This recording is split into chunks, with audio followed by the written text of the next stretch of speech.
Welcome to this edition of the Laser's Edge. I'm Keith Shacklford. Today's topic, men's volleyball, as spring 2007 turns to one of the traditional programs here at IVC in terms of extraordinary levels of success, both on the floor and off. Joining us today are redshirt freshman middle blocker Ted Slaughter and head men's volleyball coach Tom Pestolesi. Fellas, thanks for joining us today. Thanks for having us. 2006 was an excellent year for IVC as men's volleyball returned to the Final Four for the first time in a few years.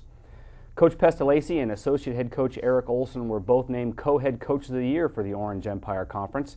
Tyler Strickland, an outside hitter last year, was named Orange Empire Conference Player of the Year and was joined on the All-OEC team by 5 teammates, 2 on the first team and 3 on the second team. Which brings us to 2007. 1 returning player on the roster and a lot of freshmen. Newcomers are going to play a critical role for the Lasers this year, and one of those newcomers is Ted Slaughter. Ted's a freshman from Corona Del Mar High School where he played basketball and men's volleyball. Ted, let's talk a little bit about your high school experience. What brought you to Irvine Valley College in the first place and why volleyball? I knew from the start coming out of high school that I just wasn't ready for the whole 4-year experience yet, so I knew junior college was going to be my way. And in terms of what I've heard about the coaching staff, Coach Pestolesi, I've never met someone that knows more people within the volleyball world my entire life, so it's perfect setting. And a lot of guys there were great, just seemed like a perfect program, perfect fit. Well, how has training gone so far? It's still before the season has actually begun here in 2007, but you guys go all the way back to fall practices and the Santa Barbara scrimmage tournament last weekend. Where are we kind of as a team at this early juncture? I think that when we hit that Santa Barbara tournament, it really showed us where we stand amongst a lot of the other junior colleges. And we had a strong showing at the tournament. Every position is it's very deep. We have good middles, good outsides, awesome back row. So I think the way how we placed in that, how we played, just really gave us a good outlook on the rest of the year. Now, where are you personally as a volleyball player these days? You've only been into college for a year and a half and redshirted last year. So this is maybe the first time you've gotten a lot of reps. Are you pleased with your development at this point? I'm pleased. I still think I have a way to go. I think I have some room to improve on hitting, blocking, but I think with the coaching staff here, players around me, there's nothing that's really holding me or anyone else on the team back of improving.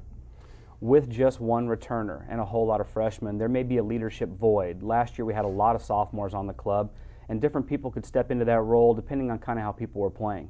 How's that shaping up this year? Do you have a leadership role as part of this club? I do have a leadership. From what Coach Pestolesi says, and I know myself, I do have to be more vocal on the court. But I think through actions on the court, I'll be able to pump some other players up as they will the rest of us too. So I know I have to become more vocal, and as the year progresses, we get in the season, I know I'll have to fill into that role a little more, and I'm fine with doing so. Let's get a little more specific about the team. At this early juncture, who have you seen that's really stepped up to fill the void of 6 graduating players? As I mentioned earlier, our back row is almost unbeatable. We have Cleo Baxter and Sean Grubbs passing in the libero position, and with them, it's almost impossible to get a ball down in practice. They dig just about everything. And we have another blocker, Brian Simmons, middle blocker, big 6'9" guy who's just blowing our minds with what he can do lately. So I think with him in the front row putting up a big block and what we have in the back, we're all around pretty set team. What's next for you on your agenda, athletically, academically? Where are you pointing towards, and how has IVC kind of played a role in all that? IVC's played a great role. Academically, it set me up very well. I've been talking to some D1 schools volleyball-wise, and with the academics at IVC, I've had no problem getting in with my grades. So that's set me up really well, and I'm hoping we have a good season. Nowhere set that I specifically know that I'd be going right now, but we'll see after this season. Hope it turns out. Ted, you're in a unique kind of position. We don't normally redshirt a lot of Division I prospects, but with the year that you took away from the game, we saw a lot of more physical maturity, a lot more emotional maturity. Would you stay for a second year of eligibility, or do you take your redshirt year and your 1 year of competition and play 3 at the next level? It depends where Coach Pestolesi sees me at the end of the year. He knows better than anyone who's ready for that level when they're ready. So I would pretty much put it into his hands to see where. I would like to move on, but if he feels I need another year, then I would be definitely fine staying at Irvine Valley. Well, let's talk to Coach Pestolesi a little bit about you and the rest of the team.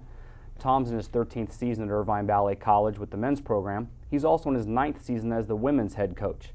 Tom's a former All-American from the University of Hawaii by way of Huntington Beach High School, a local Orange County product, and was also a member of our U.S. national team.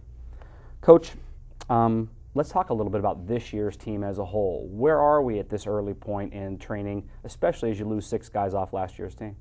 Ted pretty much hit the nail on the head with guys coming back, stepping into nice leadership roles.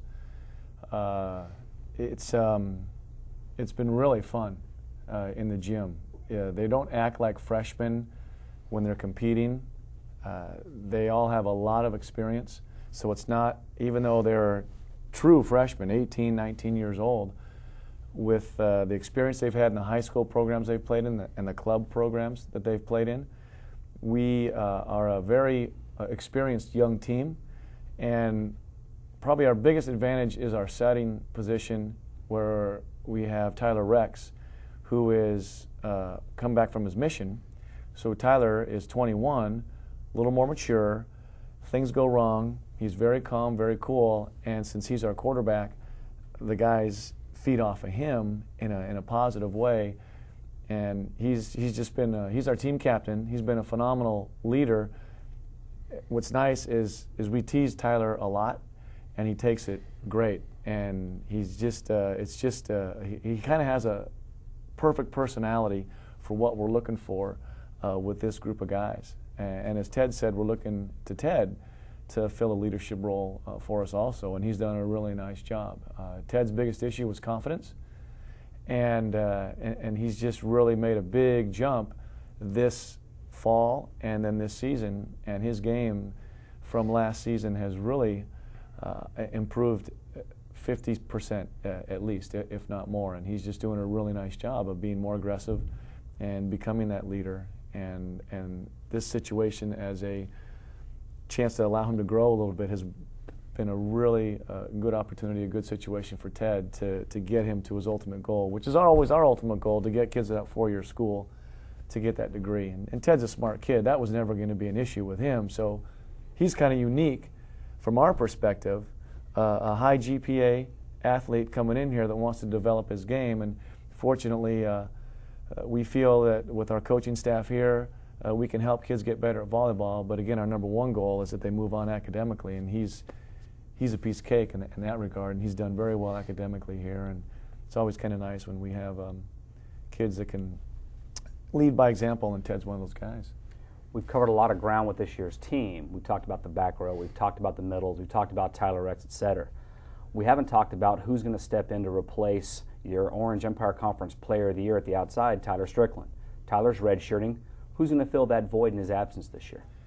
Peter Johnson, a local kid, Foothill High School, is doing a really nice job. Peter's a guy that 6'3", 6'4", not quite big enough in his position to go right into the Division I ranks. Actually pretty physical, jumps well, more than I realized, and he's a lefty, just like Tyler. Excellent all-around game, very tough on himself, works very, very hard, and it's just a pleasure to coach. So we've been very fortunate that we've had really good kids coming in with a lot of experience. Let's talk about a philosophy for your program, both offensively and defensively. For those that may not be as astute in the game, where do you stand offensively? Are you an explosive offense? Are you a ball control offense? Where does the strength of your program lie? That's where, as Ted said, we've been very lucky. Our ball control this year is much improved. Between Kaleo and Sean, I can't give you a percentage, but it's a lot better, and not too many schools at any level have 2 6'8" middles that can play, let alone at a community college.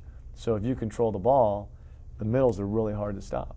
And we have the ball control, we have the athleticism, the height in the middle to do things that nobody else can do.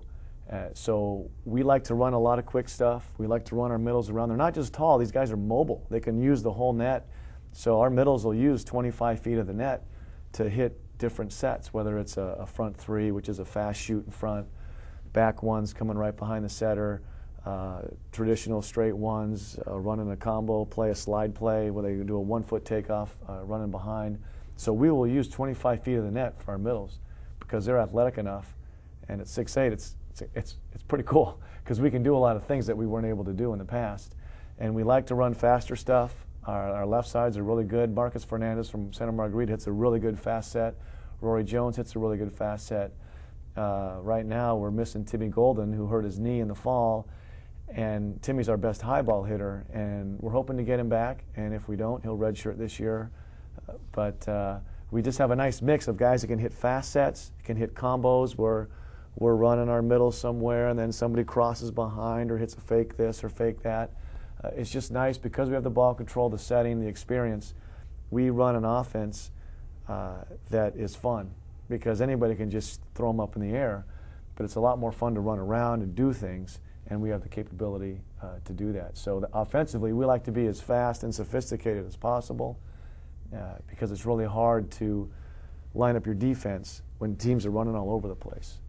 So it's just we're really excited about our opportunity this year to get back to the Final Four for the third year in a row, because we've been there each of the last 2 years, and that's never happened before in this program, but it's just because we have good players. And it's, again, we just really like this group of kids that we have, and the best part is that, as far as I know, they seem to really like each other. And if you've seen this group in action, or if you know this group at all, they're pretty competitive. And as Ted knows, we call him the instigator. Whenever we're on road trips, we got a couple kids that kind of are always competing on anything. But that carries into the volleyball venue, and so when they get in the court, they get after it, and they compete. And as a coach, all you want is your kids to give their best effort, because then their natural abilities will come through, and that's what they've been doing, and it's really been really fun, really enjoyable. Let's take it off the floor and talk about the growth of men's volleyball, specifically in Orange County. You've been the beneficiary of quite a bit of corporate sponsorship, as well as the support of the club volleyball system in Southern California. Where do you see community college men's volleyball going, and how does it fit into the community kind of larger? Well, again, we've been lucky is that all of our kids, almost all of our kids, are local kids in our district, live within 5-10 miles of the campus, and it just makes things easier. And our philosophy has been, let's get the best local kids, which we've been doing. But the volleyball growth on lower levels is really getting huge. The problem is there's not many opportunities for these kids to play. We do have another team that's joined our conference this year, San Diego City College, which is wonderful because we lost 2 teams a few years ago. Santa Ana used to have a men's program. Mount Sac used to have a men's program. College of the Canyons used to, maybe 10 years ago, have a program. And there's so many more players now that just have nowhere to go. So you'll see men's rosters being very large. So we're hoping that that growth on the lower level will encourage schools to increase their number of men's programs because the need is there. I don't know as well as you do, being an athletic director, the finances involved, but we do know that every school has volleyball nets, volleyball poles, and volleyballs, and if you take into account the classes kids are taking, it actually makes money for your school, and we just hope that other people will look that way, because if we can get some more community college programs going, it's just going to really help, and hopefully other programs will see, oh, we can be successful right away in this sport. There's a need. We're getting 15, 20 guys to play. It's good for our numbers and all that stuff. So that's what we're hoping, is that San Diego City sets a good example for everybody else, and other people will follow. Well, we've seen the national team come to Orange County, moving their base of operations from what used to be the Olympic Training Center in Colorado Springs to right up the freeway in Anaheim. Part of that has been a beneficiary to your program in that your coaching staff's had a little turnover. Eric Olson's taken the job now at Hope University, but he's been replaced by Jay Hossack. Ole is one of my all-time favorites, always will be. Played for me when we won the state championship, coached with me for 8 years here. So my 13 years, my previous 12 years coaching here, Ole was involved in 10 of them. So he's just one of those kids. He's like a son. But it's time for him to have his own program, and he's going to do a really good job at Hope International University. And and get that program going, and be a national contender, I bet, in a couple of years, because that's the kind of person he is, and work ethic, and we name an award after him that Ted knows about teaching your guys to always go hard, things like that. And so we have an Ole Award that we'll always give out as long as I'm here. But fortunately for us, as Ole left, Jay Hosick, who is working with the national team right now, is one of our assistants, and he's brought in some really innovative and new drills and techniques, and how we do score some different drills, and a lot of different what we call wash drills, where you do a lot of 6-on-6, side versus side, and just really upped our level of competitiveness in practice, where maybe before we were more drill oriented, now we're more game oriented, and that's how the game's played. And it's been fun because we can work on things within the framework of the drills that Jay's brought in from the national team. And fortunately for us, our kids are good enough to where we can do these drills and they're beneficial to us, because sometimes you'll have these great drills and you'll have kids that can't do them and it doesn't benefit your team. But it really has benefited us. Jay and I, philosophically and tactically, are pretty much on the same page, and that's what's kind of neat. But I also like the fact that we have a little different delivery. So I may tell a guy one way, he may tell a guy another way, and the nice thing is we kind of broaden our spectrum of how we can get our message through. So my way might work better for this kid, and his way might work better for that kid. And so it's been a nice contrast in terms of our personalities, but in terms of techniques and tactics and drills and what we want to accomplish, we're totally on the same page, and it's been really fun. We're having a really good time. I'm having a great time working with Jay. I know he's loving working with these kids, and it's just been I've been super lucky here that on the women's side and the men's side I've had phenomenal coaches that I get to work with, and it's just been a joy for me to work with these people, because we always tell them we don't coach with an ego here. And if you coach with us here, it's not head coach, assistant coach. We're just coaching. So if the assistant has something to say, they step in and say it. If I have something to say, I step in and say it. We don't have a hierarchy. We don't have to go through this person or that person. We want them here to coach. We don't want them here to chart things and write things down. We want them here to coach, and they've done a really nice job of that. And again, we just been very happy, lucky, fortunate to have some of the best assistant coaches literally in the country work at our college.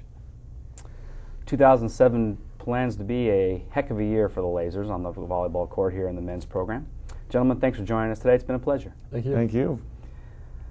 2007 men's volleyball at Irvine Valley College played in Hart Gymnasium here on the campus. Home games are on Wednesdays and Fridays against competition from both Pacific Coast Conference and our rivals at the North at the Western States Conference. Lots of natural rivalries. We hope you'll join us. Admission's free.